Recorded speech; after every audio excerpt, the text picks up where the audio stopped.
చిరంజీవి నట వారసుడిగా 'చిరుత' సినిమాతో సినీ ఇండస్ట్రీలోకి అడుగుపెట్టి, ఆ తర్వాత 'మగధీర'తో టాలీవుడ్ రికార్డులన్నిటినీ తిరగరాశారు రామ్ చరణ్. ఆపై పలు సినిమాల్లో నటించిన చెర్రీ, రాజమౌళి దర్శకత్వంలో 'త్రిబుల్ ఆర్' మూవీ చేసి గ్లోబల్ స్టార్ అయ్యారు. 'నాటు నాటు' పాటతో అంతర్జాతీయ స్థాయి నటుడిగా గుర్తింపు తెచ్చుకొని గ్లోబల్ స్టార్గా కీర్తి ప్రతిష్టతలు సంపాదించారు. కేవలం సినిమాల్లోనే కాదు, బిజినెస్ మ్యాన్గా కూడా రామ్ చరణ్ తన మార్క్ చూపించారు. ఈ రోజు రామ్ చరణ్ పుట్టినరోజు సందర్భంగా 1985 మార్చి 27న చెన్నైలో జన్మించిన రామ్ చరణ్ మెగాస్టార్ నట వారసుడిగా టాలీవుడ్లో అడుగుపెట్టి, పూరి జగన్నాథ్ దర్శకత్వంలో తెరకెక్కిన 'చిరుత'తో హీరోగా ఎంట్రీ ఇచ్చి మెగా పవర్ స్టార్గా తనకంటూ ప్రత్యేక గుర్తింపు తెచ్చుకున్నారు. తొలి సినిమా 'చిరుత'తో తండ్రి తగ్గ తనయుడిగా డాన్సుల్లో, ఫైట్స్లో చిరంజీవి నట వారసుడు అనిపించుకున్నారు.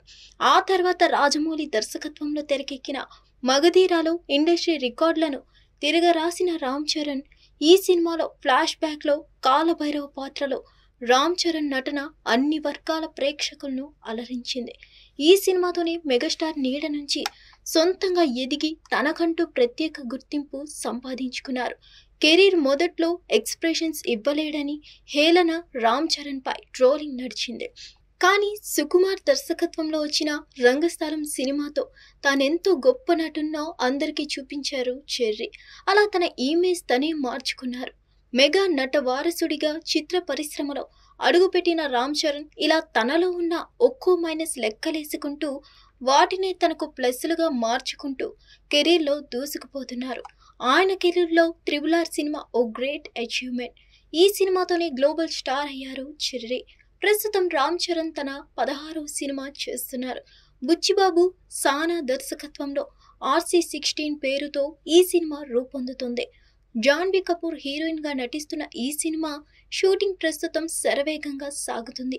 సినిమాల సంగతి అటుంచితే వ్యాపారాల్లో కూడా రామ్ చరణ్ కింగే. ఆయన పోలో క్లబ్, ప్రొడక్షన్ హౌస్, స్టార్టప్లు, బిజినెస్ మేనేజ్మెంట్ కంపెనీలలో పెట్టుబడులు పెట్టడమే కాకుండా కొనిదెల ప్రొడక్షన్స్ అనే నిర్మాణ సంస్థను కూడా ప్రారంభించి బిగ్ సినిమాలు నిర్మిస్తున్నారు.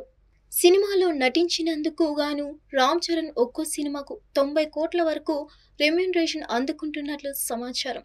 సినిమాల ద్వారా బాగా సంపాదిస్తున్న ఈ మెగా వారసుడు అటు వ్యాపారంలో కూడా భారీ లాభాలు పట్టేస్తున్నారు. ఉపాసనను పెళ్లి చేసుకున్న రామ్ చరణ్ ప్రస్తుతం సినిమాలు, బిజినెస్, వ్యక్తిగత జీవితాన్ని బ్యాలెన్స్ చేసుకుంటూ ముందుకెళ్తున్నారు. ప్రస్తుతం ఆయన ఆస్తి నెట్వర్క్ చూస్తే ఏకంగా 1370 కోట్లుగా ఉండటం గమనార్హం.